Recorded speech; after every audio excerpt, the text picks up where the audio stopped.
മുറിവേറ്റ സിംഹത്തിന്റെ ശ്വാസം ഗർജനത്തേക്കാൾ ഭയാനകരമായിരിക്കും. ക്രിസ്ത്യാനോ റൊണാൾഡോയുടെ പോരാട്ടവീര്യത്തെ വിശേഷിപ്പിക്കാവുന്ന മറ്റെന്തു വാക്കാണുള്ളത്? ഉസ്ബെക്കിസ്ഥാനെതിരായ മത്സരം അയാൾക്ക് നിർണായകമായിരുന്നു. പന്ത് ആ 41-കാരനിലേക്ക് എത്തുമ്പോൾ ആരാധകർ ആവേശത്തിലേറെ ആധിയിലാണ്ടു. കോങ്കോയ്ക്കെതിരെ നിറം മങ്ങിയ സൂപ്പർ താരത്തെയല്ല, ഹൂസ്റ്റണിൽ മൈതാനം വാഴുന്ന CR7 കാണാനാണ് അവർ ആഗ്രഹിച്ചത്. അതെ, അത് സംഭവിച്ചിരിക്കുന്നു. ആരാധകരുടെ മനം കവർന്ന ക്രിസ്ത്യാനോ റൊണാൾഡോ ലോകകപ്പ് ഫുട്ബോളിലേക്ക് തിരിച്ചെത്തിയിരിക്കുന്നു.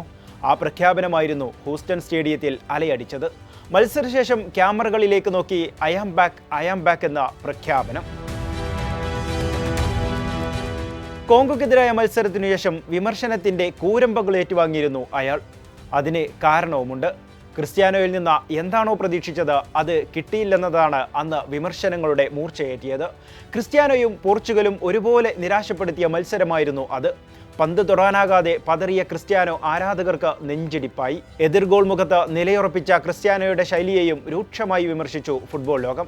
ഇതല്ല ഞങ്ങളുടെ ക്രിസ്ത്യാനോ, ഇതല്ലെന്ന് ആരാധകർ നൊമ്പരപ്പെട്ടു. ക്രിസ്ത്യാനോയുടെ കാലിലേക്ക് പന്തെത്തിച്ചു നൽകാത്ത ബ്രൂണോ ഫെർണാണ്ടസും ബെർണാഡോ സിൽവയും വിമർശനങ്ങൾ ഏറ്റുവാങ്ങി. ക്രിസ്ത്യാനോയെ ഒറ്റപ്പെടുത്തുകയാണ് ടീമെന്നവർ വിമർശന കെട്ടഴിച്ചു. ജാവോ ഫെലിക്സിനെ കൊണ്ടുവരണമെന്നവർ കോച്ചിനോട് അപേക്ഷിച്ചു.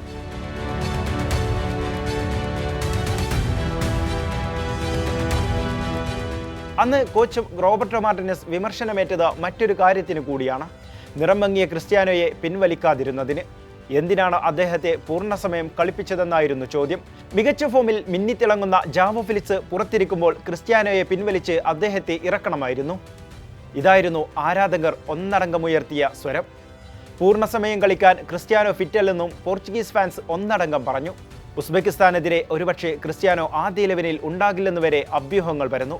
പക്ഷേ ക്രിസ്ത്യാനോയിലും പോർച്ചുഗൽ ടീമിലും അയാൾക്ക് പ്രതീക്ഷയുണ്ടായിരുന്നു. കോങ്കോയ്ക്കെതിരെ നിറം മങ്ങിയ ക്രിസ്ത്യാനോയെ ഉൾപ്പെടുത്തി അതേ ഫോർമേഷനിൽ തന്നെ റോബർട്ടോ മാർട്ടിനസ് ടീമിനെ കളത്തിലിറക്കി. 4-2-3-1 ഫോർമേഷൻ വിജയം കാണുമെന്നും ക്രിസ്ത്യാനോ ഗോളടിക്കുമെന്നും അയാൾ കണക്കുകൂട്ടി. ആ പ്രതീക്ഷ വെറുതെയായില്ല. ക്രിസ്ത്യാനോ വരവറിയിച്ചു. പോർച്ചുഗൽ ജയിച്ചു തുടങ്ങി. ഇനി കിരീടത്തിലേക്കുള്ള ജൈത്രയാത്രയാണ്. അതിൻ്റെ തുടക്കമായിരുന്നു ഹൂസ്റ്റൺ കണ്ടത്. 80,000-ഓളം കാണികൾ ക്രിസ്ത്യാനോയെ നേരിട്ടനുഭവിച്ചു. അയാളിലെ മാന്ത്രികത അവരുടെ സിരകളെ ത്രസിപ്പിച്ചു. റോബർട്ടോ മാർട്ടിനസ് ആ കാഴ്ച കണ്ട് ആഹ്ലാദിക്കുന്നത് ക്യാമറ കണ്ണുകൾക്ക് വിരുന്നായി. കഴിഞ്ഞ മത്സരത്തിൽ പുറത്തിരുന്ന ജാവോ ഫെലിക്സ് ടീമിലെത്തിയത് ക്രിസ്ത്യാനോയ്ക്ക് കാര്യങ്ങൾ എളുപ്പമാക്കി. പ്രതിരോധത്തിൽ റൂബൻ ഡയസും ആദ്യ 11-ലെത്തി. ബെർണാഡോ സിൽവയും തോമസ് അരോയുവുമാണ് പുറത്തിരുന്നത്. പെഡ്രോ നെറ്റോയെ റൈറ്റ് വിങ്ങിലേക്ക് മാറ്റി കളിപ്പിച്ചു. ഇടതുവിങ്ങിൽ ജാവോ ഫെലിക്സിന്റെ സാന്നിധ്യം ഇത് പറങ്കിപ്പടയ്ക്ക് പുതുജീവനേകി. കോച്ചിന്റെ ആ തന്ത്രം ഫലിച്ചു. ഫെലിക്സ് വന്നതോടെ പോർച്ചുഗലിന്റെ മുന്നേറ്റത്തിന് ചൂടുപിടിച്ചു. ക്രിസ്ത്യാനോയ്ക്ക് പന്തെത്തിച്ചു നൽകി ബ്രൂണോ ഫെർണാണ്ടസ് ചീത്തപ്പേരിനെ മറക്കാൻ ശ്രമിച്ചു. ജാവോ നെവസും വിറ്റീനയും മധ്യനിര അടക്കി ഭരിച്ചു. ടീമിന്റെ ഒത്തിണക്കത്തോടെയുള്ള കളിയാണ് ഗ്രൗണ്ടിൽ പ്രകടമായത്. ക്രിസ്ത്യാനോയിലും ആ സന്തോഷം പ്രകടമായിരുന്നു. മൈതാനം നിറഞ്ഞു കളിച്ച് ക്രിസ്ത്യാനോ ഫെലിക്സ് കോംബോ തകർത്താടി. അവരിലെ കെമിസ്ട്രിയെ ഉപയോഗപ്പെടുത്തുന്നതിൽ വീഴ്ച വരുത്തിയതാണ് കോങ്കോയ്ക്കെതിരായ സമനിലയിലേക്ക് നയിച്ചതെന്ന് വ്യക്തമായിരുന്നു. പോർച്ചുഗലിന്റെ അല്ല, ക്രിസ്ത്യാനോയുടെ ആരാധകർ മോഹിച്ച നിമിഷങ്ങളായിരുന്നു പിന്നീട് ഹൂസ്റ്റൺ കണ്ടത്. ആദ്യ ഗോളടിച്ച ക്രിസ്ത്യാനോ മതിമറന്നാഘോഷിക്കാൻ കാണികൾക്കരികിലേക്കെത്തി. അതിനിടെ തന്റെ സുയി ആഘോഷം പോലും അദ്ദേഹം മറന്നു. ഒടുവിൽ കാണികളുടെ ഓർമ്മപ്പെടുത്തലിലാണ് അദ്ദേഹം ആഘോഷ പ്രകടനം പോലും നടത്തിയത്. ഉസ്ബെക്കിസ്ഥാൻ ചെറിയ മീനല്ല. പക്ഷേ പോർച്ചുഗലിന് അതൊരു കനപ്പെട്ട എതിരാളികളുമല്ല. ആദ്യ മത്സരത്തിലെ സമനില അവരെ ഉലച്ചിരുന്നു. അതിൽ നിന്ന് കരകയറണമെങ്കിൽ ഉജ്ജ്വല വിജയം തന്നെ വേണ്ടിയിരുന്നു. പട നയിക്കാൻ നായകൻ മുന്നിൽ നിൽക്കുമ്പോൾ വിജയിക്കാതെങ്ങനെ? എണ്ണം പറഞ്ഞ 5 ഗോളിനാണ് പോർച്ചുഗൽ ഉസ്ബെക്കിസ്ഥാനെ കീഴടക്കിയത്. കളിയിലെ സിംഹഭാഗവും പോർച്ചുഗലിന്റെ വരുതിയിലായിരുന്നു. ഇടയ്ക്ക് ഉസ്ബെക്കിസ്ഥാന്റെ മുന്നേറ്റങ്ങളും കയ്യടി വാങ്ങി. 6-39 മിനിറ്റുകളിലായിരുന്നു പോർച്ചുഗലിന് വേണ്ടി ക്രിസ്ത്യാനോ ഗോളടിച്ചത്.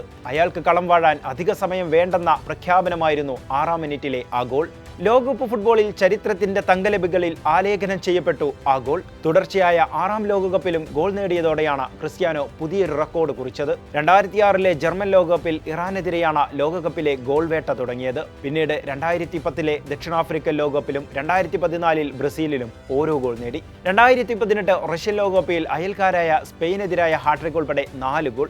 2022 ഖത്തർ ലോകകപ്പിലും ഇപ്പോൾ 2026-ലും അയാൾ ഗോളടിച്ചുകൊണ്ടേയിരിക്കുകയാണ്. ഇതുവരെ ലോകകപ്പിൽ അടിച്ചുകൂട്ടിയത് 10 ഗോളുകൾ. 41-ന്റെ ചെറുപ്പമാണ് അയാൾക്ക് പച്ചപ്പുൽ മൈതാനത്തിപ്പോൾ. ആദ്യ മത്സരത്തിൽ കൊളംബിയയോട് തോറ്റെങ്കിലും പൊരുതിക്കളിച്ച ഉസ്ബെക്കിസ്ഥാന്റെ ശൈലിയെ ഫുട്ബോൾ ലോകം വാഴ്ത്തിയിരുന്നു. കോച്ച് ഇറ്റാലിയൻ ഇതിഹാസം ഫാബിയോ കന്നവാരോ ടീമിന്റെ പ്രകടനത്തിൽ സന്തുഷ്ടി പ്രകടിപ്പിച്ചു. പോർച്ചുഗലിനെതിരെയും ഉസ്ബെക്കിസ്ഥാൻ ശരവേഗത്തിൽ മുന്നേറി പ്രതിരോധം കടുപ്പിച്ചു.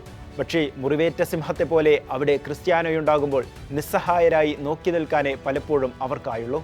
ഈ കനത്ത തോൽവി ഉസ്ബെക്കിസ്ഥാൻ അർഹിച്ചിരുന്നില്ല. ലോകകപ്പിൽ പോരാടിയാണ് അവർ മടങ്ങുന്നത്. അവർക്ക് അഭിമാനിക്കാം. ക്രിസ്ത്യാനോ റൊണാൾഡോയുടെ ടീമിനോട് പൊരുതി കളിച്ചാണ് കന്നി ലോകകപ്പിൽ നിന്ന് അവർ തിരിച്ചു പറക്കുന്നത്. കഠിനാധ്വാനം ചെയ്യുന്നവരെ ദൈവം സഹായിക്കും. ഇതൊരു ദുഷ്കരമായതും ഇരുണ്ടതുമായ ആഴ്ചയായിരുന്നു. ഇതിനകം ഞാൻ ഫുട്ബോളിൽ നിന്ന് വിരമിച്ചതുപോലെ എനിക്ക് അനുഭവപ്പെട്ടു. മത്സരശേഷം മാധ്യമങ്ങളോട് ക്രിസ്ത്യാനോ റൊണാൾഡോ പറഞ്ഞത് ഇങ്ങനെയാണ്: നമ്മൾ ഒന്നിച്ചാൽ നമുക്കേറെ ദൂരം പോകാനാകും. ക്രിസ്ത്യാനോയുടെ വാക്കുകളിലുണ്ട് ടീമിൽ ഒത്തൊരുമ വേണമെന്ന ആവശ്യം. അതില്ലാത്തത് കൊണ്ടാണല്ലോ ആദ്യ താരം തകർന്നു പോയതും. അത് കൃത്യമായി അറിയാവുന്നയാൾ ക്രിസ്ത്യാനോയാണല്ലോ. അദ്ദേഹത്തിനത് തിരിച്ചറിഞ്ഞില്ലെങ്കിൽ മറ്റാർക്ക് ആ വേദന മനസ്സിലാകും? ലയണൽ മെസ്സിയും കിലിയൻ എംബാപ്പയും എർലിംഗ് ഹാലണ്ടും ഇപ്പോഴിതാ ക്രിസ്ത്യാനോ റൊണാൾഡോയും മോഹക്കപ്പിലേക്ക് കുതിപ്പ് തുടങ്ങിയിരിക്കുന്നു. ഗോൾ വേട്ട ആരംഭിച്ചിരിക്കുന്നു. ലോകകപ്പ് മത്സരങ്ങൾ കണ്ണിമ വെട്ടാതെ കാണാൻ ഇനി നമുക്ക് മറ്റെന്തു കാരണം വേണം?